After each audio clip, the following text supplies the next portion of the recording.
امام حسین اچھا یہ شرعی طور پہ کیا جائز نہیں ہے کہ آپ کو جان کا خطرہ ہو تو آپ ظاہراً کلمے کا انکار بھی کر سکتے ہیں، دل سے انکار، اس پر سارے لوگ متفق ہیں کہ اگر آپ کو جان کا خطرہ ہے تو زبان سے آپ کلمے کا انکار کریں گے تو کافر نہیں ہوں گے، یہ رخصت کی اجازت ہے اسلام نے دی، تو امام علی وہ کام نہیں کر سکتے تھے اس پر عمل، اور اگر اس پر عمل کرتے بھی تو فقہ کا شریعت کا فتویٰ تو موجود تھا، لیکن نہیں، امام پاک نے فرمایا میں اگر آسان راستے اور فتوے پر عمل کر گیا تو پھر امت میں حق کی خاطر ڈٹنے والا کون ہوگا؟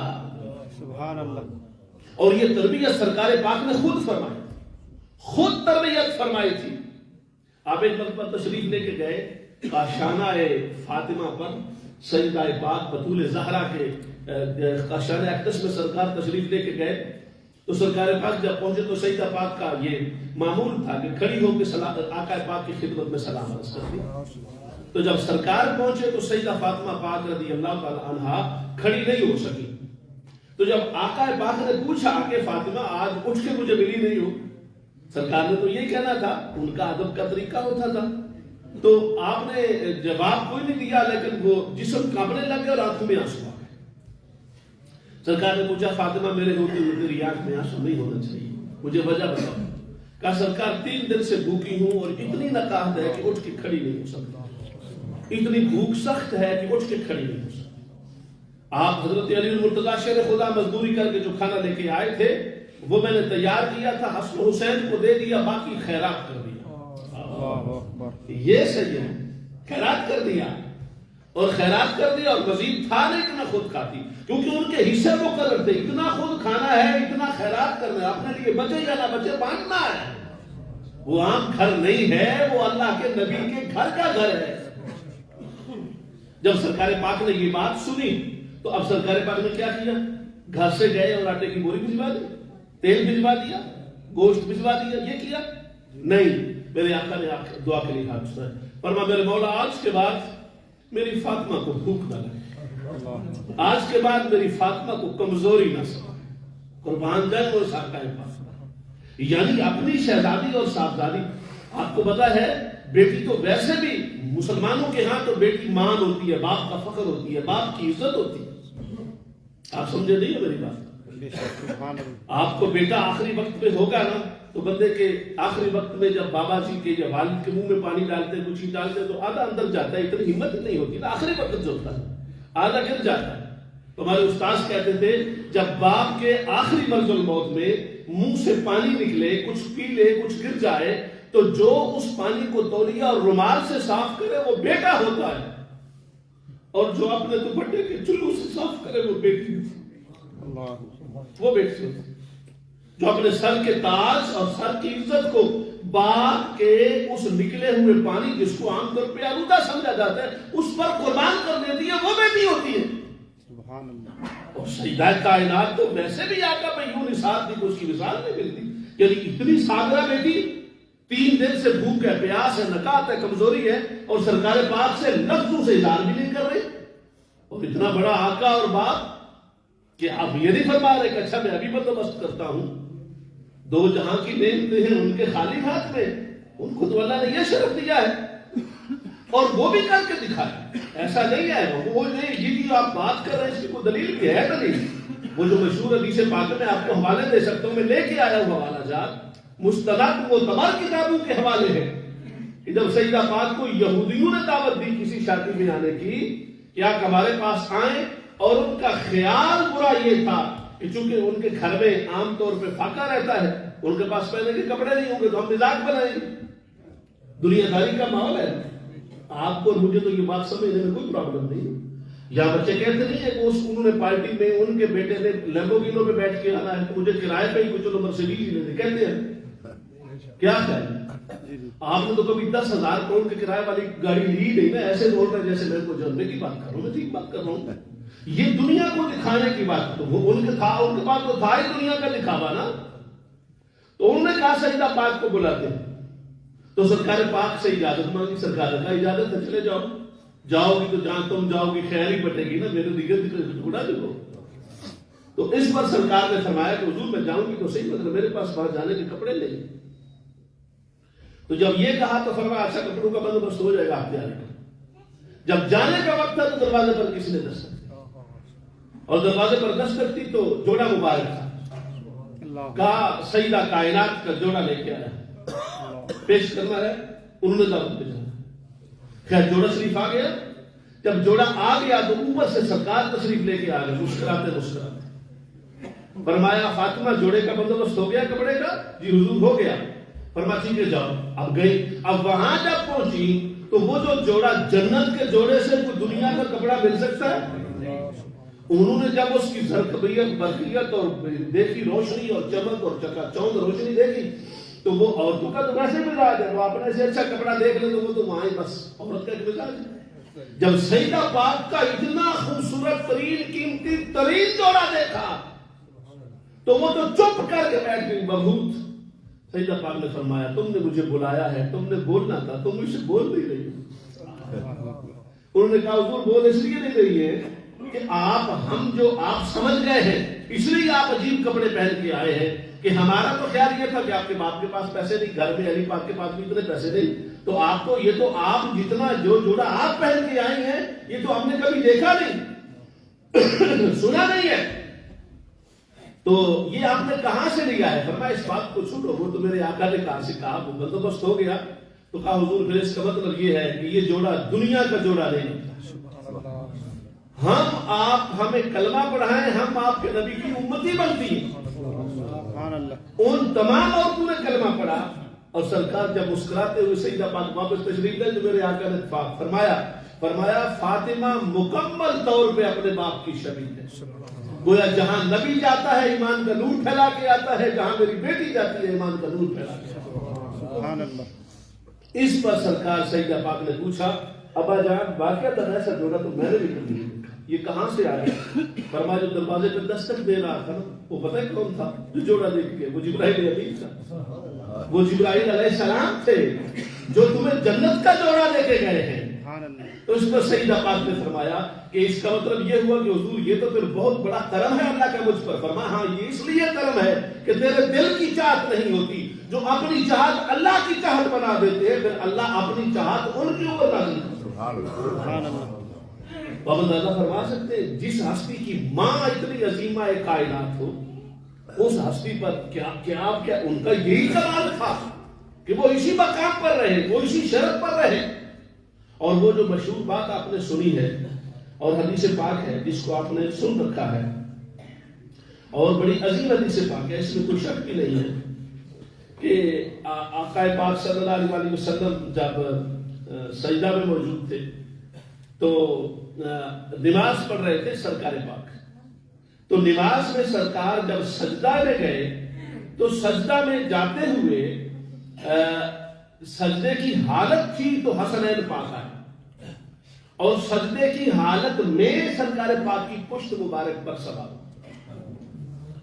اب جب پشت مبارک پر سوار ہوئے تو سرکار پاک نے سجدہ لمبا کیا، اتنا سجدہ لمبا کیا، اتنا سجدہ لمبا کیا، حدیث پاک کے الفاظ یہ ہیں کہ ہم نے سمجھا کہ شاید حضور پاک اللہ کی بارگاہ میں پہنچ گئے ہیں، یعنی اس دنیا سے تعلق توڑ لیا، اللہ کے پاس چلے گئے، وصال فرما گئے۔ اور ایک صحابی کہتے ہیں کہ جب مجھے یہ خدشہ ظاہر ہوا کہ اتنی دیر ہو گئی ہے، سرکار سجدے میں ہیں، ہم بھی سجدے میں ہیں، تو ایسا نہ ہو کہ مجھے کہ آواز نہ آئی ہو اللہ اکبر اٹھنے کی اور میں سجدے میں سرکار اٹھ کر تو فرماتے میں نے یوں سجدے سے تھوڑا سر اٹھا کے ایسے دیکھا، تو فرماتے میں نے دیکھا تو وہاں تو کچھ بھی نہیں تھا، یعنی سرکار پاک سجدے میں موجود تھے، اور میں نے تھوڑا سا اور جو اوپر ہو کے دیکھا تو میں نے دیکھا کہ دونوں شہزادے سرکار کے پیٹھ مبارک پر تھے اور سرکار سے فرماتے میں نے فوری طور پہ سر سجدے میں سجدہ مکمل ہو گیا۔ جب سجدہ مکمل ہوا تو سجدہ مکمل ہونے کے بعد سرکار پاک صلی اللہ علیہ وسلم نے سلام پھیرا اور سلام پھیرنے کے بعد دونوں شہزادوں کو اپنی ٹانگ مبارک ران مبارک پر بٹھا دیا، اور ران مبارک پر جب بٹھایا تو صحابہ نے آپ کے فرمانے سے پہلے پوچھا یا رسول اللہ سجدے میں وہی آ گئی تھی، اتنا لمبا سجدہ کبھی کیا نہیں آپ نے؟ فرمایا اس لیے نہیں کیا، ہازان راکبان، یہ دونوں شہزادے میرے اوپر سوار تھے تو میں اس وقت تک نہیں اٹھا جب یہ خود نہیں اتر گئے، میں اس وقت تک سجدے سے نہیں اٹھا جب تک یہ خود نہیں اٹھ گئے، اور جب یہ خود اٹھے ہیں تو اس کا مطلب یہ ہوا کہ سجدے سے میں تب واپس آیا۔ اور یہ جو میں حدیث پاک آپ کو بیان کر رہا ہوں، اس کے بعد پھر سرکار نے وہ عظیم جملے فرمائے کہ یہ دونوں میرے شہزادے ہیں، میں ان سے محبت کرتا ہوں، تم بھی ان سے محبت کرو۔ اور وہ عظیم حدیث بیان کی جو پیغمبر پاک کی عظمت اور کرامت کو بیان کرتی ہے۔ سرکار پاک نے فرمایا من احبنی و احب ھذین، جس نے مجھ سے محبت کی اور میرے ان دونوں شہزادوں سے محبت کی، و اباہما، اور ان کے باپ حضرت علی سے محبت کی، و امہما، اور ان کی ماں سیدہ فاطمہ سے محبت کی، کان معی فی درجتی یوم القیامہ، قیامت کے دن وہ میرے ساتھ میرے درجے پر ہوگا۔ یا فرزادہ فرمائیں کہ حسنین کریمین کی بات ہو رہی ہے، ساتھ ان کے ابوین یعنی والد اور والدہ ماجدہ کو خود سرکار نے شامل کر لی۔ اور یہ حدیث بیان کرنے کے بعد سرکار پاک صلی اللہ علیہ وسلم صحابہ میں موجود تھے۔ اب آپ یہ دیکھیں، یہ بھی لوگوں میں غلط فہمیاں ہیں نا، لوگ عجیب بات کرتے ہیں۔ اس حدیث کو امام ترمذی نے جامع صحیح میں بیان کیا، ابواب المناقب میں بیان کیا، امام احمد بن حنبل نے اپنی مسند میں اسی حدیث پاک کو بیان کیا، پھر امام احمد بن حنبل نے فضائل صحابہ میں اسے بیان کیا، امام طبرانی نے معجم الکبیر میں اس حدیث پاک کو بیان کیا، امام مقدسی نے الاحادیث المختارہ میں اسے بیان کیا، خطیب بغدادی نے تاریخ بیان میں اس حدیث کو بیان کیا، امام مزی نے تہذیب الکمال میں اسے بیان کیا، اور امام اسقلانی نے تہذیب التہذیب میں اس حدیث کو بیان کیا۔ سبحان اللہ۔ اتنے محدثین اور ائمہ جس حدیث کو بیان کرتے وہ ویسے ہی نہ ضعیف رہتی ہے نہ کمزور رہتی ہے، اگر ہو بھی ویسے اس حدیث پر جرا ہی کوئی نہیں۔ اس حدیث کو سب مانتے ہیں، کسی کی کوئی جرا نہیں ہے، سارے مانتے ہیں۔ تو اب اندازہ فرمائیں کہ یہ جو اہل بیت کے پائندن پاک ہیں، ان کی محبت کا صلہ سرکار نے یہ فرمایا کہ قیامت کے دن وہ میرے درجے پر میرے ساتھ۔ اگلی حدیث پاک میں سرکار نے جو بیان فرمایا وہ اس سے بھی زیادہ مزیدار ہے۔ سرکار پاک نے فرمایا آنا و فاطمہ و حسن و حسین مجتمعون ومن احبنا یوم القیامہ، میں فاطمہ حسن و حسین رضوان اللہ علیہ مجمعین مجتمعون، ہم اکٹھے ہوں گے، ومن احبنا، اور جو ہم چاروں سے محبت کرے وہ بھی اکٹھا ہوگا ہمارے ساتھ، کب؟ یوم القیامہ، قیامت کے دن۔ کیوں کہتے جی ان کی محبت کرنے کا کیا فائدہ ہے؟ یہ محبت کہاں لکھی؟ میں نے کہا یہاں لکھی، حدیث سے جو ہم چاروں سے محبت کرے گا، ہم اور وہ جو محبت کرے گا، ہم سارے مجتمعون یوم القیامہ، قیامت کے دن ہم سارے اکٹھے ہوں گے۔ اور آگے فرمایا نأکل و نشرب، ہم سارے کھائیں گے بھی اکٹھا اور پیئیں گے بھی اکٹھا۔ تو اس کا مطلب یہ ہوا کہ قیامت کے روز جو چاہتا ہے کہ میں نبی کے دسترخوان پر اور ان نفوس قدسیہ سیدہ فاطمہ، امام حسن مجتبیٰ، امام حسین مجتبیٰ، ان کے ساتھ مل کر کھانا کھاؤں اور پیوں، اس کے لیے سرکار نے خوشخبری دی کہ خوشخبری اسے ہے جو محبت کرتا ہے ہم چاروں کے ساتھ۔ اور فرمایا کہ یہ اس وقت تک جاری رہے گا جب تک کہ بندوں کو الگ الگ اپنے گھروں میں نہ بھیج دیا، جنت کے گھروں میں نہ بھیج دیا، اس وقت تک ہم اکٹھے رہیں گے۔ پھر اگلی حدیث پاک میں سرکار پاک صلی اللہ علیہ وسلم نے اور مزے کی بات فرمائی اور فرمایا کہ ہم یہ جو میں نے حدیث پاک بیان کی اس کو دوسرے طریقے سے اور صحابہ نے بیان کیا۔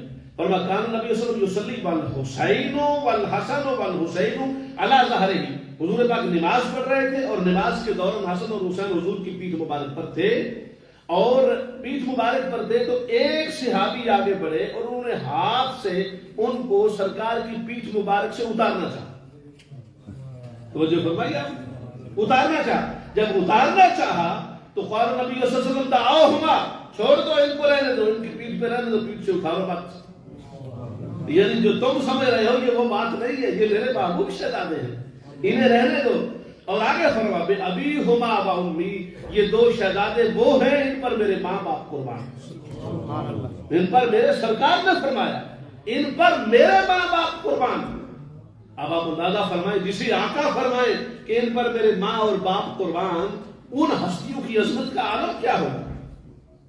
اور اس حدیث پاک کو عبداللہ بن مسعود نے بھی بیان کیا، امام طبرانی نے موجم میں اس حدیث کو لکھا ہے، ابن حبان نے صحیح میں اسے لکھا ہے، ابن ابی شیبہ نے اپنی مصنف میں اسے لکھا ہے، امام حیثمی نے مبارک الزمان میں اسے لکھا، اور یہ اتنی عظیم ترین حدیث پاک ہے کہ گویا اس پر متفق ہیں تمام محدثین کہ سرکار پاک نے ان کو تنہا ان سے کے لیے شرف رکھا، میرے ماں اور باپ پر قربان۔ اگلی حدیث پاک اس سے بھی زیادہ عجیب اور خوبصورت ہے، فرمایا وعلی و فاطمہ والحسن والحسین، میں علی، فاطمہ، حسن، حسین، ہم پانچوں نفوس قدسیہ یوم القیامت فی قبۃ تحت العرش، قیامت کے روز عرش کے نیچے ایک گنبد قبہ بہت سارا محراب ہوگا، ہم پانچوں وہاں موجود ہیں۔ یہ عرش کے روز سرکار پاک نے اپنی جائے سکونت کا اظہار فرمایا اور بیان فرمایا، اور حضرت اس حدیث پاک کو بھی ان تمام ائمہ جن کا میں نے نام لیا، منتقی ہندی نے، اسقلانی نے، زرقانی نے، تمام نے اس حدیث پاک کو بیان کیا۔ تو گویا امام علی مقام کا یہ شرف اور اعزاز ہے۔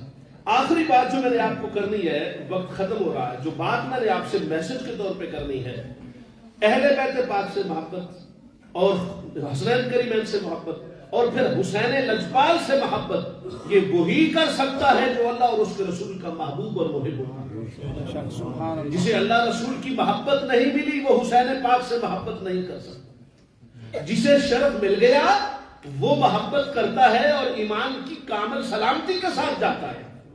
حضرت حر، آپ پتہ ہے حر بن یزید پہلا سپہ سالار ہے جو یزید کی طرف سے آیا تھا امام حسین کا قافلہ روکنے، اس بات کا پتہ ہے آپ کو؟ حر امام حسین کے مقابلے میں پہلا سپہ سالار فوج یزید ہے جس نے امام علی مقام کے راستے کو آگے روکا، اور راستے کو بھی آگے بڑے عجیب طریقے سے روکا۔ سرکار امام علی مقام چل رہے تھے، وہ آگے سے آیا اور امام حسین کے گھوڑے کی لگام کو پکڑ لیا، کہا اس سے آگے آپ کو نہیں جانے دوں گا۔ تو امام علی مقام نے فرمایا کہ تیری اتنی جرت ہے، تیری ماں تجھے روئے، تو حسین ابن علی کے گھوڑے کی لگام کو پکڑ کے راستہ روکتا ہے؟ اگر میرے پاس مائیں اور بہنیں نہ ہوتی تو میں تمہیں بتاتا کہ تو میرے گھوڑے پہ ہاتھ کیسے رکھتا۔ امن کا پیغام۔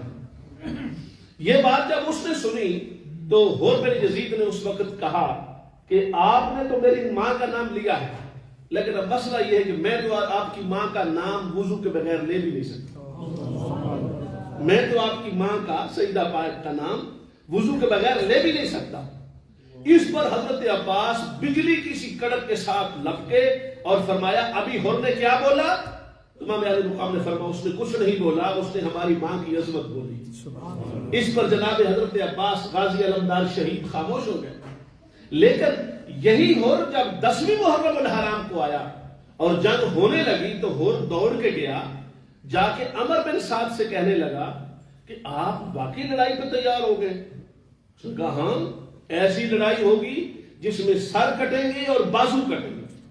یہ طبرانی کا اور بدایہ و نہایہ کا جملہ ہے جو میں آپ کی خدمت میں عرض کرتا ہوں۔ جب اس نے کہا نا ایسی جنگ ہوگی جب سر کٹیں گے اور بازو کٹیں گے، تو اس پر حر اپنے گھوڑے پر سوار تھا، وہ کانپنے لگے۔ مصعب جو اس کا بھائی ساتھ کھڑا تھا، اس نے کہا حر اتنے بہادر ہو تو تم حسین سے ڈر گئے ہو؟ فرمایا کیا بات تم کر رہے ہو، بات حسین سے نہیں ڈر رہا، میں دیکھ رہا ہوں میری ایک طرف جنت ہے ایک طرف دوزخ ہے، میں نے فیصلہ کرنا ہے میں جنت میں جاؤں یا دوزخ میں جاؤں۔ اس نے کہا کیا مطلب؟ فرمایا جو حسین کا غلام ہوگا وہ جنت میں جائے گا، جو یزید کے لشکر میں رہے گا وہ دوزخ میں جائے گا، فیصلہ ہو گیا، میں جنت میں جا رہا ہوں۔ گھوڑے کو ایڑ لگائی، امام حسین کے سامنے جا کے کھڑے ہو گئے، عرض کی اے رسول پاک کے نواسے، ہمارے امام، آپ مجھے بتائیں آپ کو روکنے والا تو میں ہوں، یہاں تک لانے والا تو میں ہوں، آپ پر پابندی لگانے میں ساتھ شامل ہوں، مگر اس وقت مجھے اللہ نے بصیرت اور ہدایت دے دی ہے، میں سمجھتا ہوں آپ کا ساتھ دینا جنت میں جانا ہے اور یزید کی فوج کا ساتھ دینا دوزخ میں جانا ہے، اگر آپ اجازت دیں تو میں جنت میں آ جاؤں۔ اندازہ فرمائیں کتنی بڑی قسمت ہے جناب حر کی، آپ اجازت دیں تو میں جنت میں آ جاؤں؟ تو امام علی مقام نے فرمایا ہاں، ہم تو دروازے بند کرتے ہی نہیں ہیں، جب تک موت دروازہ بند نہ کر دے ہم دروازہ بند نہیں کرتے ہیں، تم گھوڑے سے اتر آؤ، تم ایسے ہی میرے بھائی ہو جیسے میرا عباس ہے۔ اس پر حر نے کہا اب میں گھوڑے سے نہیں اترتا، پہلے ان سے جنگ لڑوں گا پھر گھوڑے سے اتروں گا۔ تو حضرت حر گئے، خیر جا کے ان سے جنگ لڑی، اتنے بندے ان کے مارے کہ عمر بن سعد نے شیش بن ربی کو بلا کے کہا کہ اگر اکیلا لڑتا رہا ہو تو ہماری ساری فوج تو یہی مار جائے گا، امام حسین کی فوج تو پیچھے کھڑی ہے۔ تو خیر انہوں نے یکبارگی حملہ کیا، آپ شہید ہو گئے، اور جب شہیدوں کی زمین پر آپ کا جسم آیا تو امام علی مقام کو آپ نے صدا دی، یا امامی، اے میرے امام۔ آپ پہنچے، ان کا سر اٹھایا، حضرت حر کا اپنی گود میں بٹھایا اور گود میں سر لے کے فرمایا، حر آخری بار کو تیرا حکم ہو، کوئی تیری اجازت، کوئی تیری کہنے کی بات، کوئی تیری فرمائش؟ تو فرمایا حضور فرمائش اتنی ہے، اپنی ماں کی بارگاہ میں میری سفارش کرتے ہیں۔ جان جانے آخری قسم کر دی۔ تو مقصد بات کرنا یہ ہے کہ حر ایک لمحہ پہلے تک جہنمی تھا، لیکن حسین پاک کے قدموں میں قربان ہونے کو اسے جنت کی سند مل گئی۔ تو ہدایت حسین پاک کے قدموں سے وابستہ ہے۔ اللہ پاک ہمیں عمل کی توفیق۔ اللہ اکبر، اللہ اکبر۔